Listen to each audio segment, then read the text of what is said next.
Donc moi, j'ai l'occasion de vous parler d'un sujet qui me tient un peu à cœur et dont vous avez forcément entendu parler. Vous ne pouvez pas ignorer qu'en ce moment, on est dans un débat très vif sur la transition vers une agriculture moins polluante. C'est une situation intéressante, donc on n'est pas du tout, comment dire, empêché de travailler à ce stade de la réflexion, mais je trouve que cette question de la transition vers une agriculture sans pesticides, elle est assez emblématique des tensions qu'on observe actuellement eh bien, entre les trois pôles de ce triangle-là que constituent les pouvoirs publics, les chercheurs et la société civile.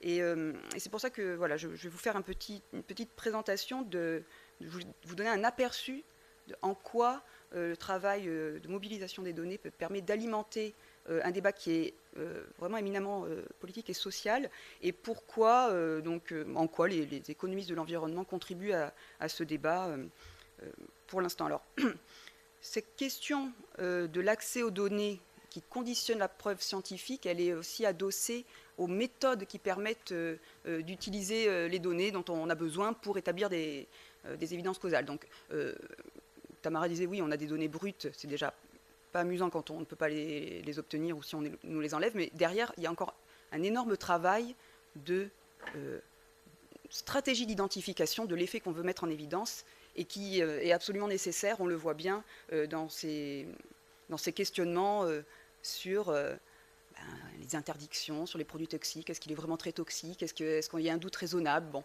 ça c'est... On voit que là maintenant, il faut apporter des évidences qui sont robustes, parce que simplement dire que la vie n'a pas de prix, ça, vous avez remarqué, ça ne suffit pas. Hein, il va falloir faire un peu mieux. Et donc, les chercheurs sont exhortés à rentrer dans ce débat-là. On peut parler de paradoxe dans le débat sur les pesticides, un paradoxe donc scientifique et politique. En quoi c'est paradoxal? C'est parce qu'en fait, il y a beaucoup de science. On sait beaucoup de choses sur les effets délétères des pesticides sur la santé humaine, sur l'environnement, la biodiversité. Mais on ne parvient pas à se mettre d'accord sur les modalités de gestion de ce problème. Il y a des problèmes de santé publique analogues, pour lesquels on pourrait trouver des analogies, pour, je ne sais pas, l'amiante, le plomb, le tabac. On a trouvé des solutions, n'est-ce pas? C'était fastidieux, il y a des rapports de force évidents. Il y a un moment où il y avait quand même une prise de position politique qui faisait une espèce de, il me semblait, une sorte de consensus sur les pesticides.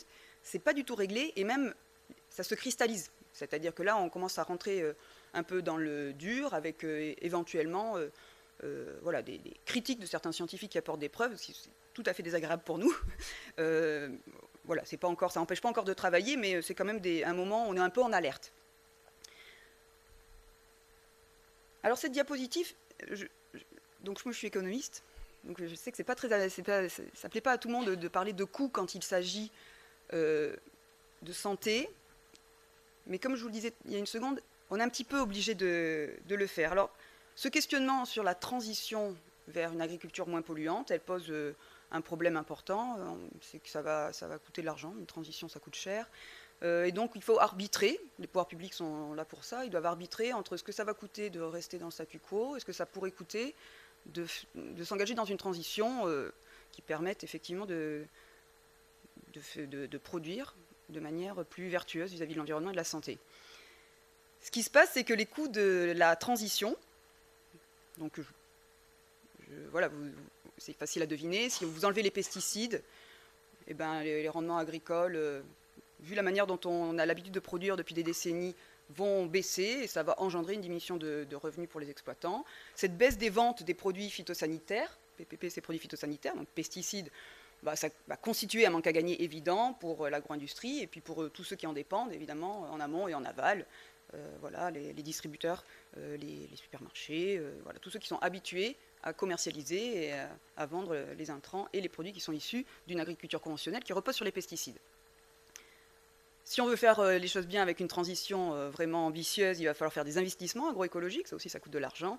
Et enfin, on peut simuler assez facilement qu'il y aura possiblement un impact sur les prix à la consommation, au moins à court terme.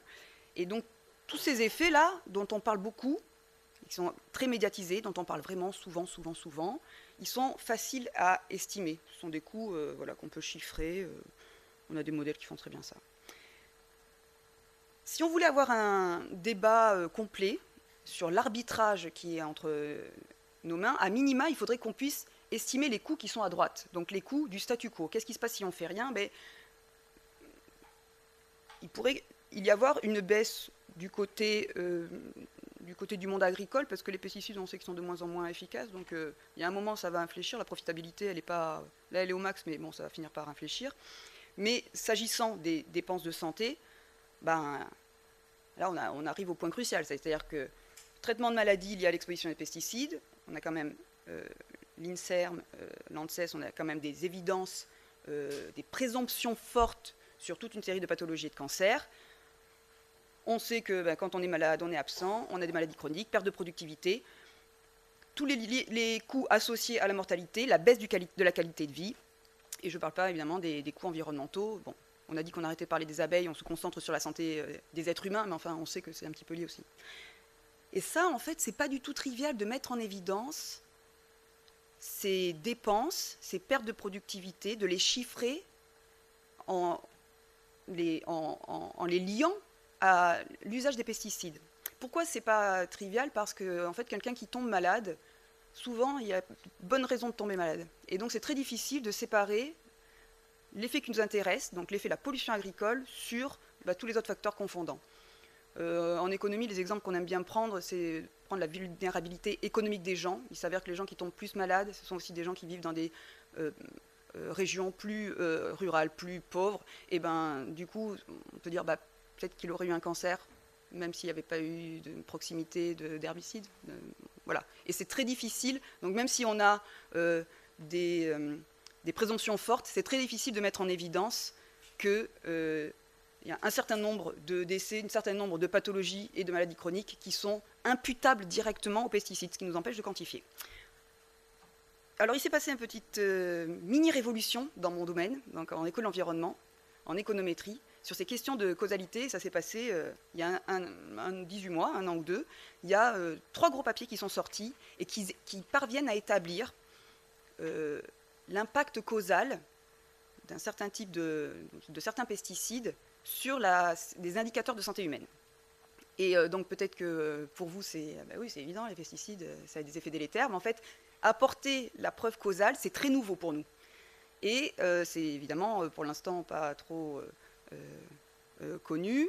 Ce que je vais vous faire là, dans les minutes qui me restent, c'est que je vais vous donner un aperçu de 3 papiers vraiment fantastiques et qui apportent vraiment de l'eau au moulin au débat. Alors, une partie du débat, on pourrait dire, mais c'est pas une fois qu'on a les coûts, c'est pas réglé. On peut toujours décider que les coûts ne sont pas suffisamment élevés pour engager une transition, mais ok. Mais en tout cas, sur ce petit morceau qui était de dire qu'on avait un arbitrage impossible à faire parce qu'il nous manquait un morceau, là, on commence à avoir des billes.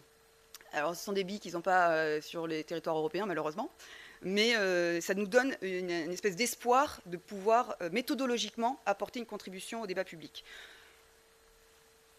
Avoir une courbe d'usage des pesticides d'un côté et un indicateur de mortalité infanto-juvénile sur un graphique, ça, vous avez vu, ça n'informe absolument rien. On a des courbes, il y en a une qui monte, qui descend, puis après elles sont dans la même pente. Ça suggère fortement qu'il y a une variabilité spatio-temporelle qui est forte et qu'il n'y aura pas grand-chose à attendre d'une simple corrélation entre deux variables. Ce que s'efforcent de faire les chercheurs, c'est de mobiliser des outils économétriques puissants qui permettent d'isoler la variance de l'indicateur de santé publique qui nous intéresse, qui est directement imputable au choc sur la variable de pollution.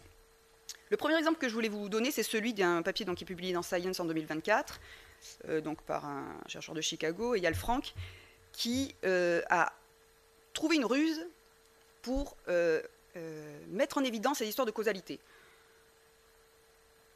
Ce qui est souvent imaginé quand on veut mettre en évidence qu'une intervention permet de changer les comportements de manière causale, c'est d'avoir ce qu'on appelle les RCT. Vous êtes au courant, il y a un prix Nobel qui s'appelle Esther Duflo, qui a vraiment été récompensé pour ça, mettre en évidence, mettre des programmes où on a un groupe de traitement, un groupe de contrôle, on fait la différence entre les deux, on est sûr que la différence entre les deux, elle est due à l'intervention, et on peut raisonnablement, après, décider si on doit élargir la politique publique ou pas. On ne peut pas le faire dans le cas des pesticides, on ne peut pas dire cette partie du monde va être exposée aux pesticides et puis cette autre partie du monde qui est similaire en tout point va être épargnée, donc on ne peut pas faire ça. Donc il faut trouver une ruse, il faut trouver ce qu'on appelle une expérience naturelle. Dans ce papier, ils ont trouvé une expérience naturelle, c'est un syndrome qui a décimé les chauves-souris dans plusieurs États des États-Unis, à différentes dates.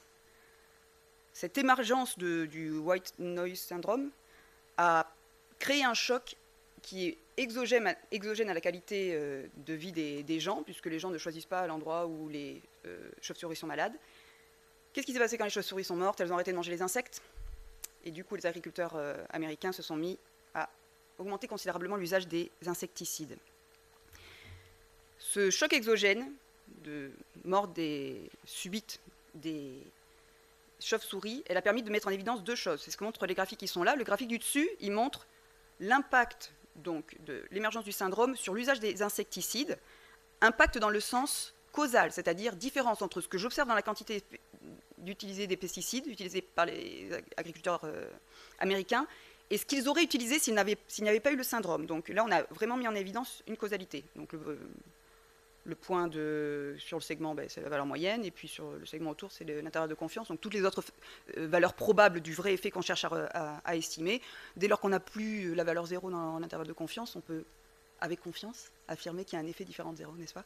Et donc, ce que montre le graphique, vous le voyez bien, l'impact, il est croissant, c'est-à-dire que chaque année, après la disparition des chauves-souris, on a pu mettre en évidence qu'il y a un fort dosage supplémentaire des insecticides dû à la disparition des chauves-souris et non pas la météo ou n'importe quel autre facteur confondant. Deuxième graphique, et c'est le plus important, il est dessous et vous voyez qu'il a vraiment la même allure, c'est que cet impact des chauves-souris, de disparition des chauves-souris, il s'est aussi ressenti sur un indicateur qui ne bouge pas beaucoup dans des pays riches, qui est le taux de mortalité des enfants. Et là, ce qu'on voit effectivement, c'est même explication, un point moyen sur un intervalle de confiance qui ne contient pas 0. Donc, un impact significatif des insecticides sur un indicateur donc, de santé des enfants. Donc ça, c'est un premier résultat qui a fait un peu le buzz dans notre communauté, parce que d'un point de vue méthodologique, je vous encourage à le lire, il est extrêmement solide. Ce choc sur les insecticides, c'est plus 30%. Ça, c'est très gros. Quand on utilise déjà beaucoup de pesticides, plus 30%, c'est beaucoup. Choc sur la mortalité infanto-juvénile, plus 8%. Alors moi, comme je ne suis pas tout bib, je ne peux pas vous dire, mais 8%, ça me paraît beaucoup aussi. Sur un indicateur qui ne bouge pas beaucoup d'habitude. C'est en ça qu'il faut, après, discuter dans le débat politique. Est-ce que ça fait beaucoup ou pas 8%? Mais au moins, maintenant, on a notre chiffre. On sait que ce n'est pas 0, c'est 8%. Le deuxième exemple que je vais vous donner, c'est celui qui a été... Donc là, c'est plus... c'est pas une revue de sciences et une revue d'économisme, mais qui est le JIM, qui est extrêmement pointu, qui est une des meilleures revues en école d'environnement. Là, comment ils ont fait pour mettre en évidence la causalité, cette causalité dont on a tant besoin, c'est qu'ils ont exploité un phénomène biologique qui arrive une fois tous les 10, 15 ou 17 ans dans plusieurs États des États-Unis, et pas en même temps et pas au même endroit. Donc là encore, une variabilité spatio-temporelle qui permet d'identifier l'effet causal. Pourquoi? Parce qu'on a toujours deux counties, donc deux régions administratives là, qui sont plus petites à l'intérieur des États, deux régions administratives similaires en tout point, sauf qu'il y a un endroit où il y a eu l'événement biologique et l'endroit où il n'y a pas eu, ce qui fait que quand on compare, on obtient l'effet causal. Donc cet événement, je ne sais pas si vous en avez entendu parler, des cigales qui sortent du sol comme ça en faisant un bruit terrible. Voilà. Et alors ce qui est amusant, parce que Johanna parlait de l'interdisciplinarité, si on parle de cet événement dans les revues de sciences, ils disent non mais elles font beaucoup de bruit, mais elles abîment pas, il ne se passe rien, ne vous inquiétez pas. Donc elles abîment un peu les branchages, je pense, parce qu'elles pondent dans les petites branches, elles abîment un peu. Mais sinon ça va, sauf que c'est un festin pour les oiseaux, qui se jettent sur les cigales, et au lieu de manger les chenilles dont ils s'occupent d'habitude dans les vergers, ils mangent les cigales, et du coup, les gens qui font de la pomme, déjà qui traitent beaucoup, bon bah là, ils augmentent considérablement les insecticides parce qu'ils n'ont plus d'oiseaux pour manger les insectes. Donc là encore, une expérience naturelle, un choc qu'on peut utiliser pour estimer de manière causale l'impact de l'exposition, donc in utero et early life, de certains insecticides sur la longévité des êtres humains, donc l'âge au décès.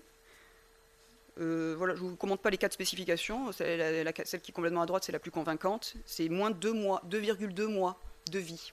Donc là encore, on peut dire que ça fait beaucoup, c'est pas beaucoup de 2 mois de vie en moins pour ceux qui sont dans le premier quartile des producteurs de pommes affectés par ces événements de cigales. On peut en discuter, mais en tout cas, c'est pas 0.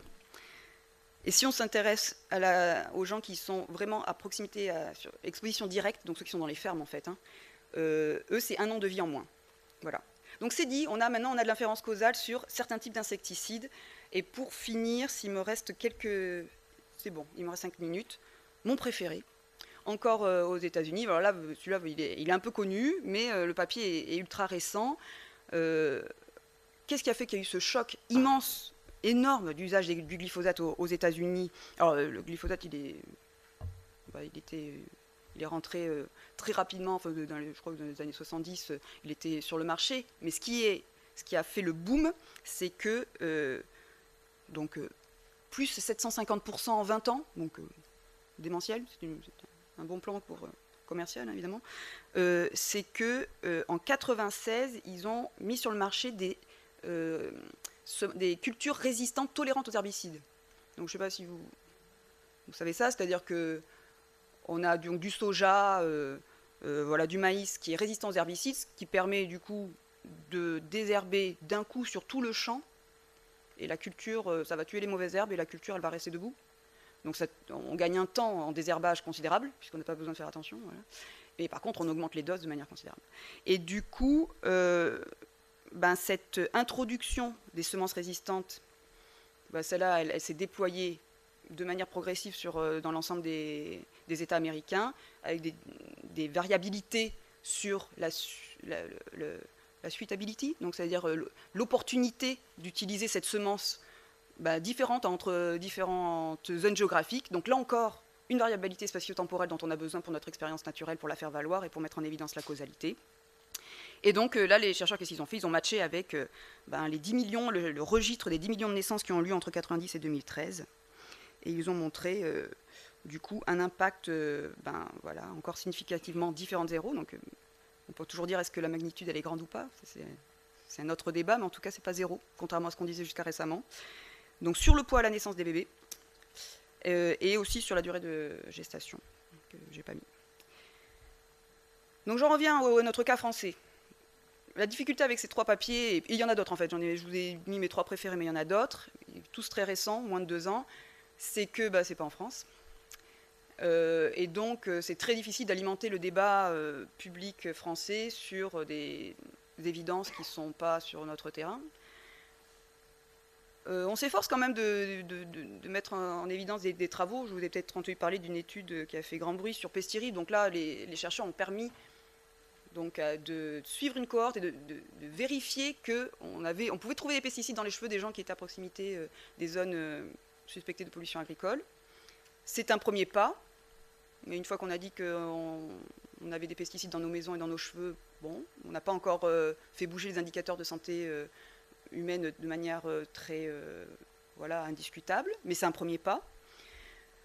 Ce qu'il faudrait faire et ce qu'on pourrait faire, mais pour l'instant c'est pas possible. Alors peut-être que ça va se faire parce que là il commence à y avoir un engouement. C'est peut-être un des points positifs de cette cristallisation du débat là autour de la transition agricole, c'est que les sciences sociales, les statisticiens, les économètres, ils s'agacent un peu là, donc ils disent bon on va y aller alors. Mais donc ça va peut-être se faire, mais il s'avère que pour des raisons qui sont propres au secret statistique, évidemment, localiser l'endroit où les gens qui ont des cancers vivent, pour l'instant c'est très protégé. Donc on a une mine d'informations, qui est le Système national des données de santé, hein, le SNDS, qui couvre toute la population française, où on a tous les remboursements, les hospitalisations, les prescriptions, et plein d'autres informations sur les maladies chroniques. On a Santé publique France, qui n'est pas exhaustive mais qui est intéressante aussi. On a des enquêtes, mais qui sont plus ponctuelles, où là on n'aurait pas quelque chose, possiblement pas de puissance statistique parce que pas assez de monde, dans ces enquêtes où il n'y a peut-être pas assez de monde. On a les hôpitaux, bon là pareil, c'est un accès limité, et puis c'est local. Et puis après, bon, on a des données plus privées, les mutuelles, où là on ne voit pas trop pourquoi ils nous les donneraient. Mais ce qui est sûr, c'est qu'il y a une mine d'informations qui est à notre disposition et qui ne demande qu'à être appariée à la base des données de vente de produits phytopharmaceutiques. Et cet appariement, pour l'instant, il n'est juste pas possible. Voilà. Mes collègues, ça fait 5 ans qu'ils demandent de téléverser la BNVD dans le serveur sécurisé des données de santé, puis bon, ben, c'est pas possible. Bon. Mais ça ne veut pas dire que ça ne va pas se faire, mais en tout cas, il y a un vrai enjeu à ce que ça se fasse. D'autant plus qu'une fois que l'appariement sera fait et donc que les données de santé seront fusionnées avec les données d'usage du sol et d'usage de pesticides, il faudra encore trouver notre histoire d'expérience naturelle pour avoir un effet causal fort et indiscutable. Donc il nous faut soit un syndrome de chauve-souris, soit des cigales, mais il va falloir quelque chose. Donc voilà, il y a du travail et un enjeu voilà, politique important et social à le faire maintenant. Voilà. De source sûre, je sais qu'il y a une communauté de chercheurs qui est sur le pont, en tout cas sur ce problème-là. Mais voilà, il y a une urgence à réussir à rassembler ce matériau et à produire de la science sur ça, parce que là, on est sur un débat, si vous voulez, je ne sais plus, je crois que c'est oui, le conférencier de ce matin qui parlait de polarisation. Donc là, je pense que sur la transition agroécologique, on est bien clair, il y a 2 équipes, ce qui n'était pas du tout souhaitable au départ, parce que c'est quand même un projet social fort, de dire quel type d'alimentation on veut, est-ce qu'on veut changer la manière dont on produit et donc la manière dont on se nourrit. Ça aurait pu être quelque chose à la fois stimulant et vraiment positif, et là ça ne l'est pas du tout. On est rentré dans une espèce de guerre avec voilà, de la malhonnêteté intellectuelle à tous les étages, ce qui est vraiment, voilà, c'est vraiment agaçant. Les 2 logiques de transition qui s'opposent, donc en gros ceux qui sont pour la loi du plomb, qui ne peuvent pas raisonnablement dire qu'ils sont contre transition agricole. Les pesticides, on voit bien qu'à un moment ça va s'arrêter parce qu'ils sont de moins en moins efficaces, mais c'est peut-être pas pour tout de suite. Donc ils disent peut-être qu'on a le temps de faire une agriculture plus, une transition plus technologique, avec mobilisation de drones, avec des semences qui se protègent toutes seules contre les ravageurs. C'est pas impossible, mais c'est pas pour tout de suite. Et puis les partisans du changement du modèle de manière plus radicale, en disant on change, on baisse les rendements, on change notre alimentation, voilà, on change l'agencement du paysage, on se coordonne, et là donc quelque chose de beaucoup plus ambitieux et plus immédiat, mais qui requiert de mettre en balance les gains qui seraient associés à ce type de transition, et pour l'instant, malheureusement, nous n'en sommes pas capables. Voilà, je vais m'arrêter là. Merci beaucoup de votre attention.